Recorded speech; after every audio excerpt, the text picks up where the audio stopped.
Let's talk about something you interact with every single day, your clothes. We're going to jump back in time to discover the incredible inventions that completely reshaped how we all get dressed. This is the story of the machines that changed your wardrobe. Seriously, just take a second to think about your closet. You've probably got shirts, pants, jackets, way more outfits than you could wear in a week, right? But have you ever stopped to ask why? Why is clothing so easy for us to get? Well, it's because not that long ago, those were totally different.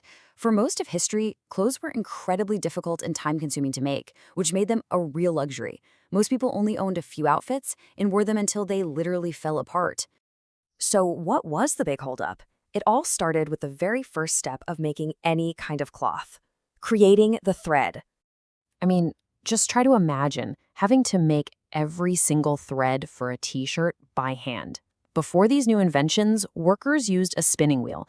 It was a slow, careful process that could only produce one single thread at a time. It could take more than 100 hours just to spin enough thread for one piece of clothing. That's why fabric was so rare and valuable. But then, in the middle of the 18th century, a series of brilliant inventions came along and changed absolutely everything, starting with a machine called the spinning jenny. And what's just wild is how fast this all happened. Look at this timeline. In just 15 years, that's it, from 1764 to 1779, three groundbreaking machines were invented. You had the spinning jenny, then the water frame, and then the spinning mule. Each one built on the last one. It was a total explosion of innovation. So, what made that first one, the spinning jenny, so special? This number says it all. Instead of one thread at a time, a single worker could now spin 8 or even more threads at once. This was a massive, massive leap in productivity. Now, this chart is really cool because it shows the comparison head-to-head. Let's walk through it. Threads at once. The old wheel made 1. The jenny made 8 or more. Easy win for the jenny. Power source. Both were still powered by hand. And location? Both were small enough you could use them right in your home. The jenny's big advantage was just pure speed. Its one weakness? The thread it made was a little on the thin side, not super strong, but for how fast it was perfect for certain parts of the weaving process. Of course, a change this big was pretty scary for a lot of people. I mean, if one machine can do the work of 8 people, what happens to the other 7? Many skilled workers were terrified for their livelihoods. Some were so angry they actually broke into homes and smashed the new machines. This whole conflict between new technology and workers would become a major theme of the era. The spinning jenny was a huge step, but it was just the beginning. The next wave of inventions were too big and too powerful to fit in a cottage. They needed a whole new kind of workplace. And that next step was the water frame. Unlike the hand-powered jenny, this machine used the power of a flowing river to turn a massive water wheel. It was huge, it was powerful, and it produced a much stronger thread. But to use it, you had to build a special building right next to a river. And just like that, the factory was born. Now, the next invention was an absolute stroke of genius. But to get it, we first need to understand this word, hybrid. A hybrid is just something new that's created by combining the best parts of 2 different things. And this is the perfect description for the next invention, the spinning mule. Its inventor, Samuel Crompton, cleverly named it after the animal, which is a hybrid of a horse and a donkey. His machine combined the jenny's ability to make fine thread with the water frame's ability to make strong thread. The result was a thread that was both fine and strong, the best of both worlds.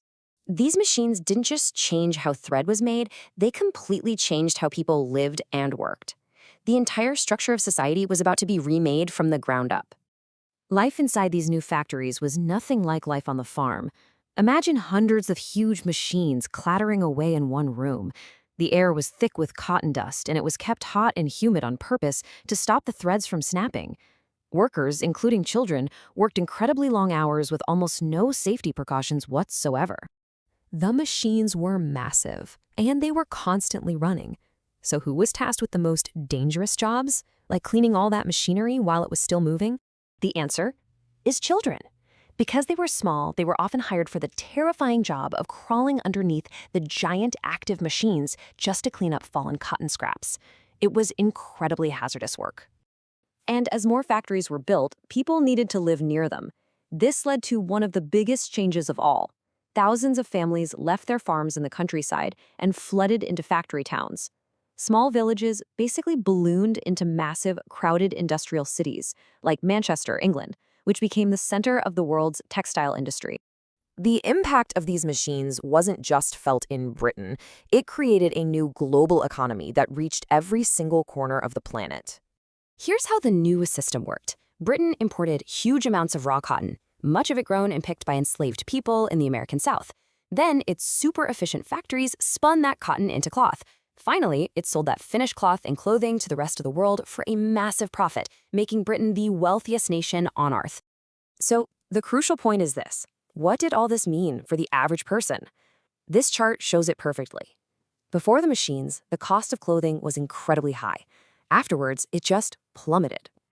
And this changed everything. For the first time in history, ordinary working people could afford to buy new clothes. They could have different outfits for different seasons. Cotton clothes were also easier to wash, which improved hygiene. This abundance of cheap fabric gave rise to something we now take for granted, the entire concept of fashion. The legacy of the spinning jenny and the spinning mule is just immense. They weren't just simple tools. They were engines of change that completely reshaped society, created a global economy, and altered the daily lives of millions. It all makes you think. These machines kicked off a revolution in their time, for better and for worse. So what's the equivalent today? What invention right now is transforming our world just as quickly and just as profoundly? Something to consider. Thanks for watching.